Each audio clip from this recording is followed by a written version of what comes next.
Hello guys. तो आज का हमारा lecture number 2 of electrostatics.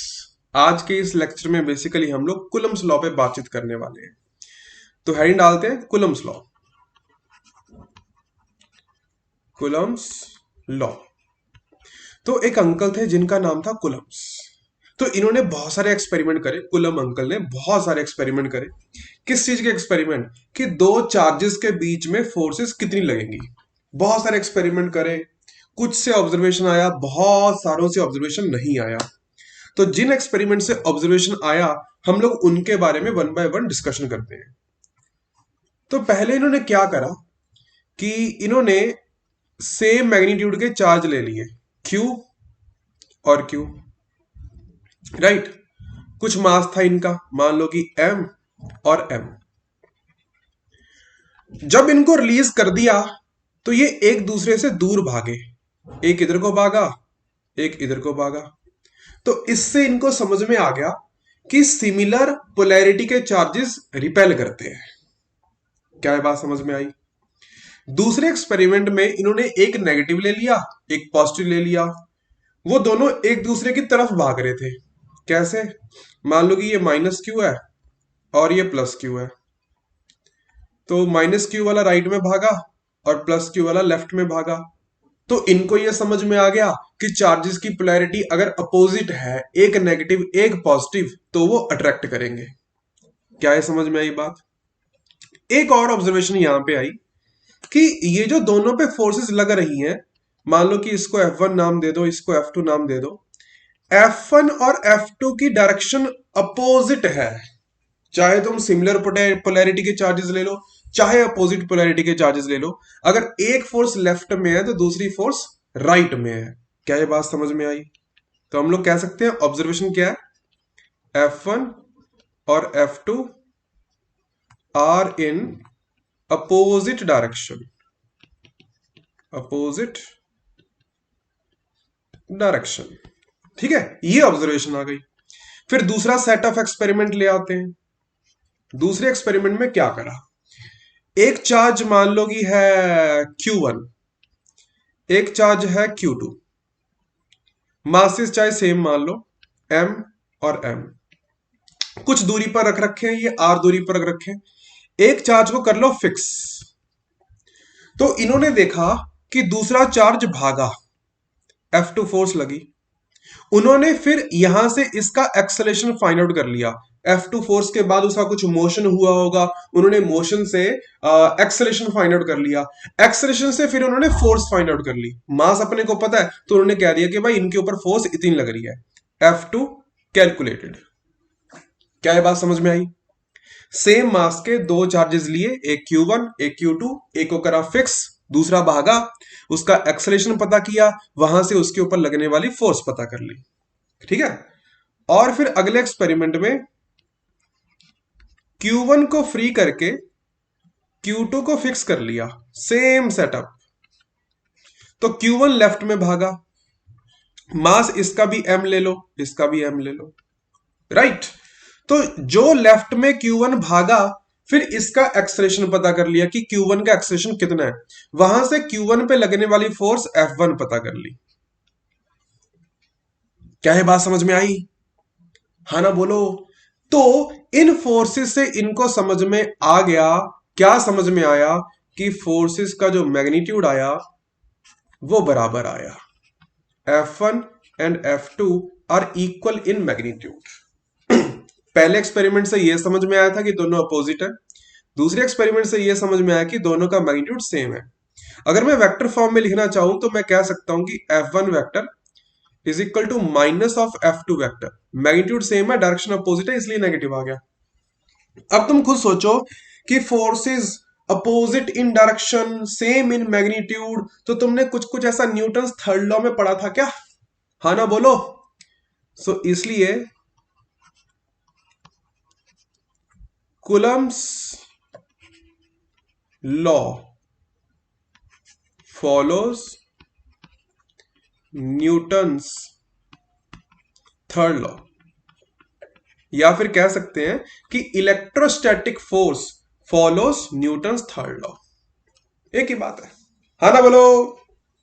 Okay, अब अगले एक्सपेरिमेंट में इन्होंने क्या करा इन्होंने अब इस फोर्स का मैग्नीट्यूड फाइंड आउट करने की कोशिश करी कि ये फोर्सेस किस किस पे डिपेंड करता है।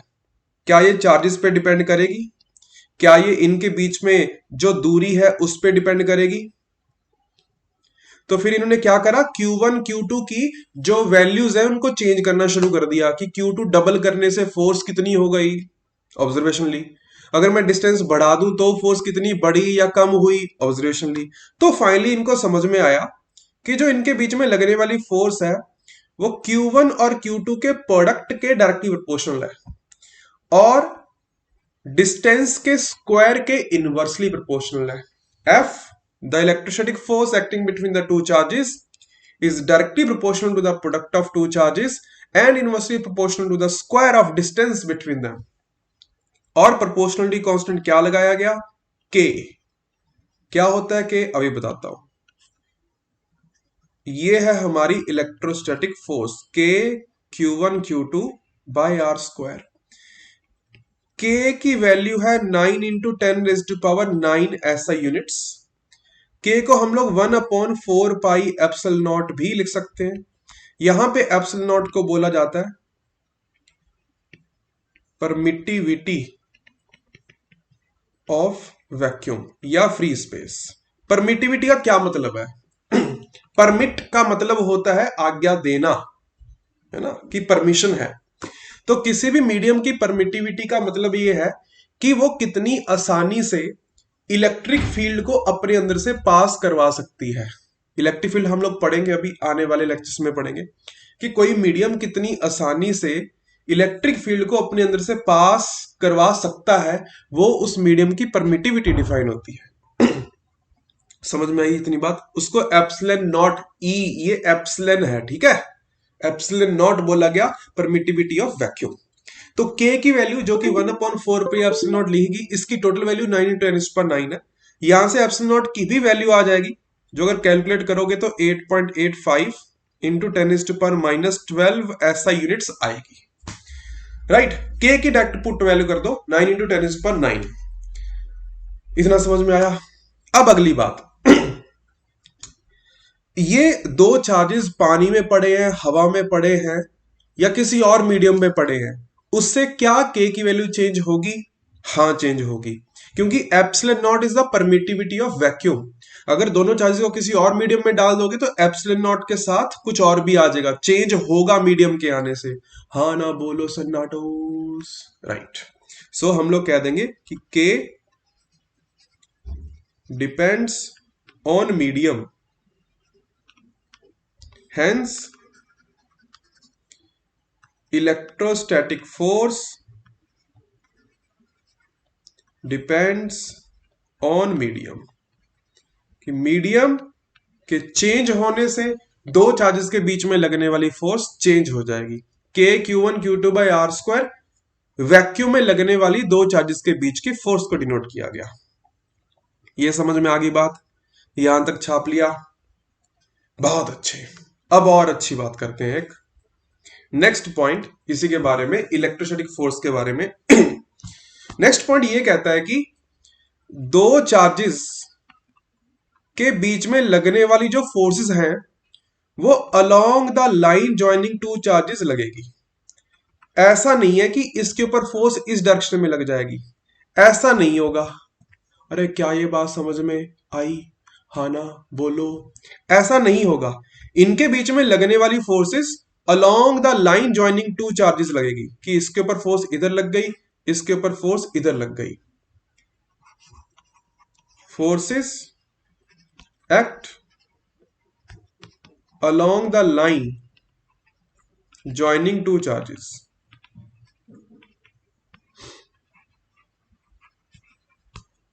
जो ऐसी फोर्स होती हैं जो along the line joining two charges लगती हैं, उनको क्या बोलते हैं? Hence it is called central force। इस फोर्स को सेंट्रल फोर्स का नाम दिया जाता है। Is it understandable everyone? बहुत बढ़िया, छाप लिया? Okay, all right. एक और इंपॉर्टेंट बात, मान लो कि हमारे पास दो चार्ज पड़े हैं Q1 और Q2। तो Q1 के ऊपर बातचीत करते हैं। Q1 के ऊपर Q2 ने फोर्स किधर लगाया, लेफ्ट की तरफ लगाया। अगर दोनों सेम पोलैरिटी के हैं, मान लेते हैं कि दोनों पॉजिटिव है, तो Q2 के कारण फोर्स लगी F2 इस डायरेक्शन में। Is it right? Yes sir. Okay, मान लो कि एक और चार्ज आ गया Q3। क्या Q3 भी Q1 पे फोर्स लगाएगा? Q3 Q1 पे फोर्स ऐसे लगा देगा F3। क्या ये बात समझ में आई? अब मेरा क्वेश्चन ये है, क्या Q3 के आने से F2 पे कोई फर्क पड़ा? क्या F2 की वैल्यू या F2 की डायरेक्शन पे कोई फर्क पड़ा Q3 के आने से? नहीं पड़ा। F2 अब भी Q1 पे उतना ही लगेगा। क्या ये बात समझ में आई? Q1 पे नेट फोर्स ऑब्वियसली चेंज हो गई। Q1 पे नेट फोर्स पहले F2 थी, अभी F2 और F3 का वेक्टर रिजल्ट होगी, हाँ कि ना? लेकिन Q3 के आने से F2 की वैल्यू या डायरेक्शन पे कोई फर्क नहीं पड़ा। Is it right? तो क्या पॉइंट बना? Force between two charges is independent of any third charge. कि दो चार्जेस के बीच में जो फोर्स लग रही है वो किसी थर्ड चार्ज के ऊपर डिपेंड नहीं करेगी।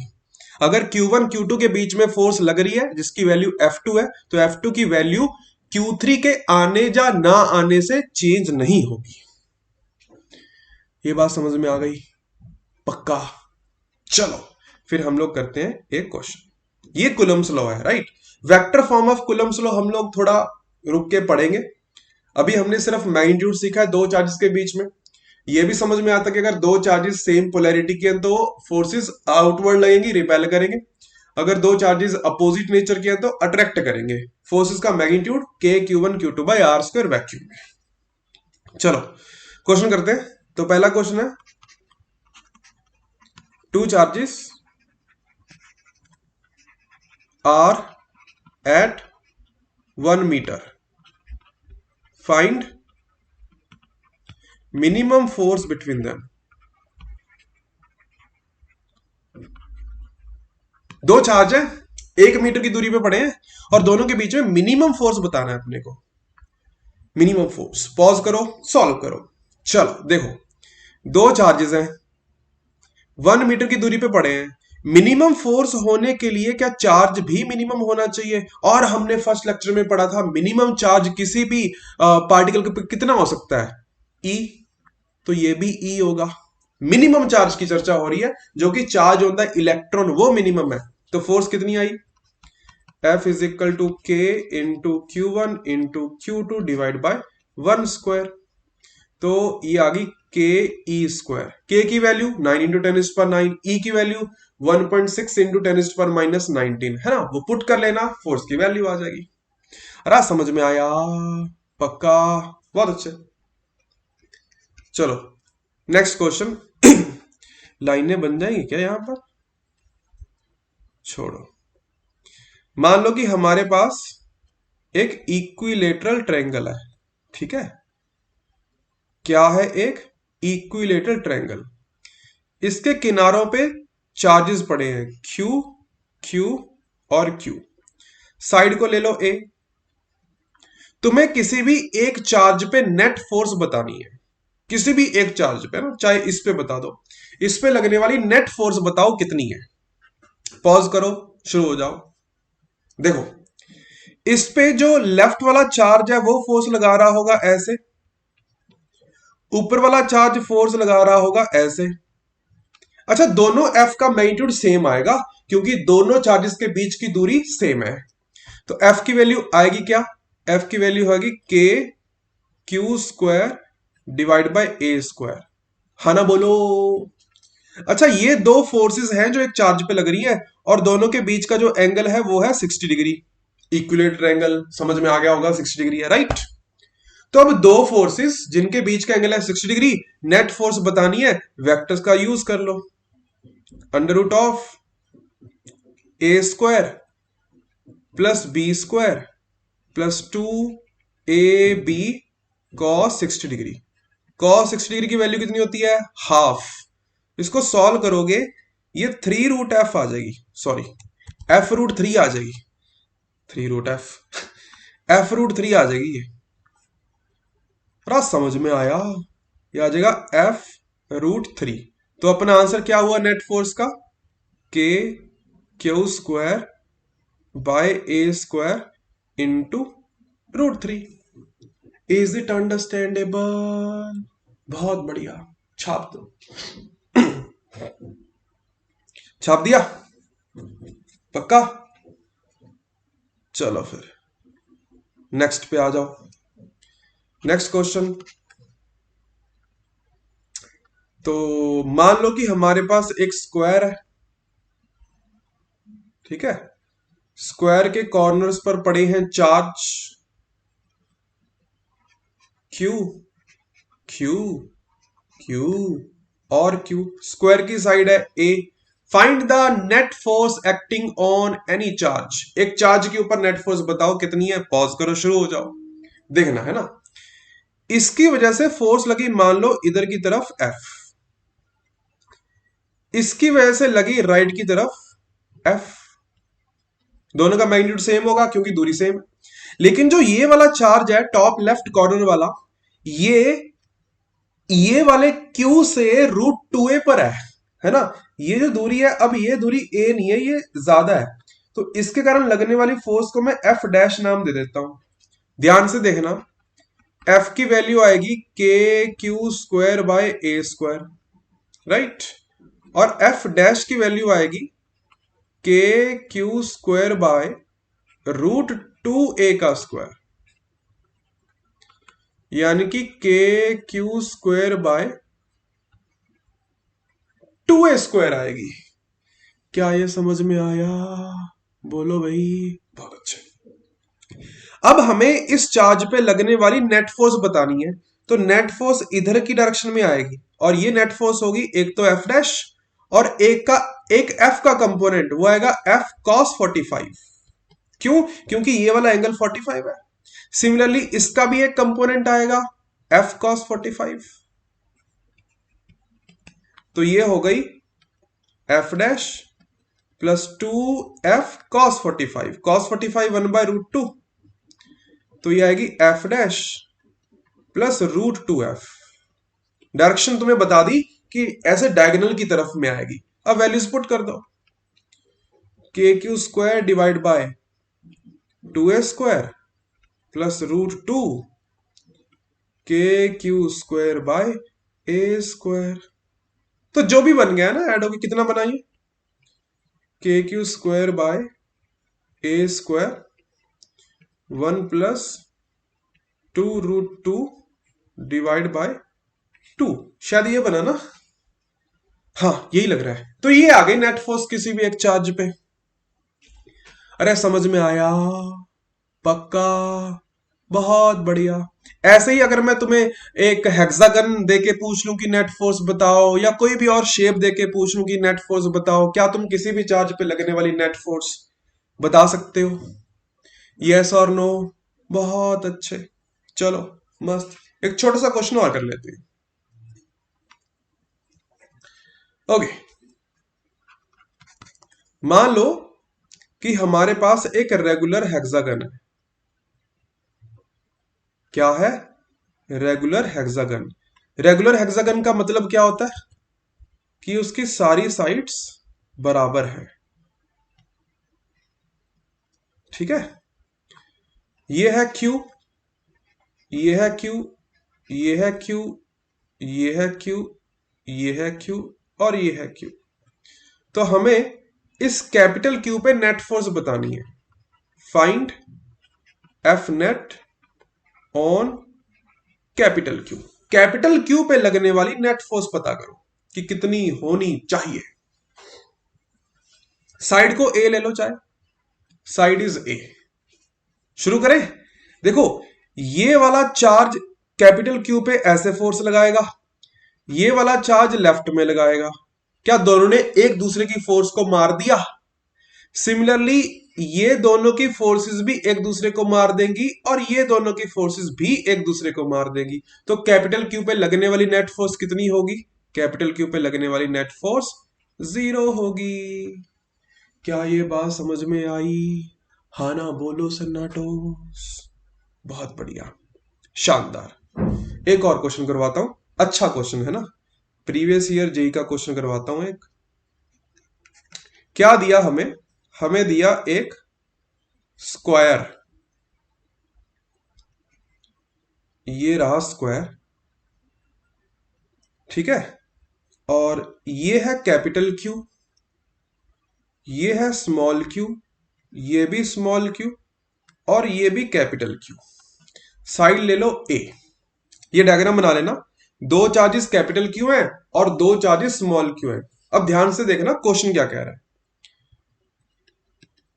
Find Q by small Q if F net on capital Q is 0। कि किसी भी कैपिटल क्यू पे लगने वाली नेट फोर्स 0 है तो तुमने capital Q by small Q की रेशो बतानी है विद साइन, ठीक है। चलो अब ध्यान दो इधर। अगर मैं इस कैपिटल क्यू पे नेट फोर्स 0 करवाना चाहता हूं, ध्यान से देखना, ये कैपिटल क्यू और ये कैपिटल क्यू तो रिपेल करेंगे ना। और क्या ये बात समझ में आई?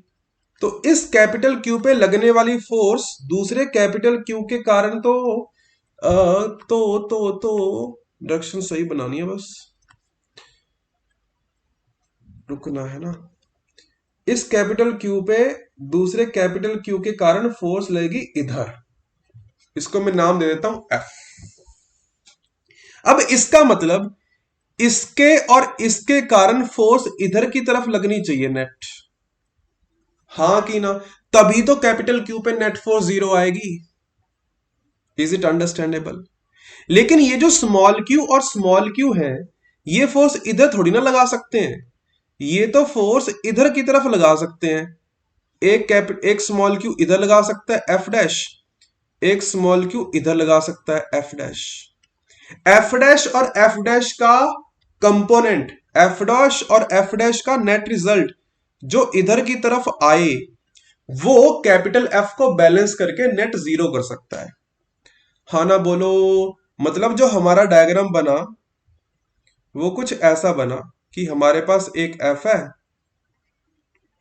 ये एफ डैश है और ये एफ डैश है, इनका नेट रिजल्ट 0 करवाना है हमने। Is it understandable? राइट। अच्छा, एफ डैश और एफ की वैल्यू क्या है ये समझ लें पहले। एफ की वैल्यू है K Q square bye √2a का स्क्वायर, और एफ डैश की वैल्यू है के capital Q small Q divide by a square.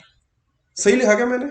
अच्छा, एक बात और ध्यान से सुनना, अगर एफ डैश कैपिटल क्यू पे ऐसे होनी चाहिए तो कैपिटल क्यू और स्मॉल क्यू का साइन अपोजिट होना चाहिए, क्योंकि ये फोर्स अट्रैक्टिव फोर्स है।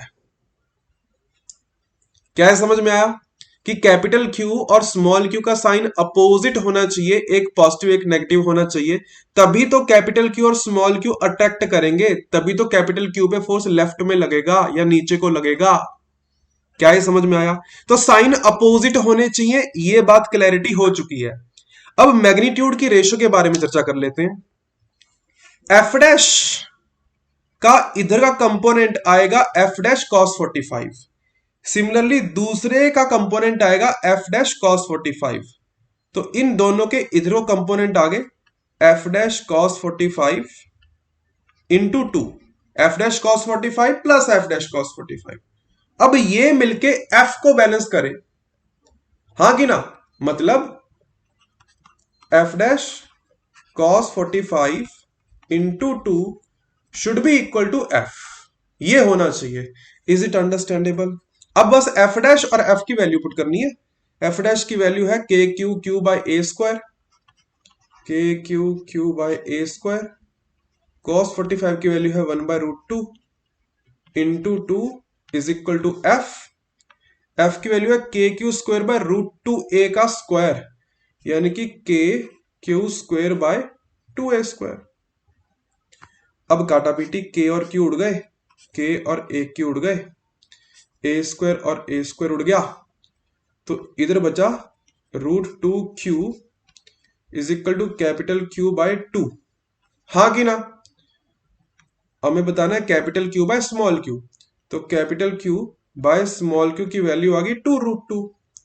लेकिन ये तो मैग्नीट्यूड आया, हमने ये पहले पता कर लिया था कि दोनों के साइन अपोजिट होने चाहिए, इसलिए capital Q by small Q should be equal to minus two root two. एक पॉजिटिव है दूसरा नेगेटिव है और उनके मैग्नीट्यूड की रेशियो टू रूट टू है।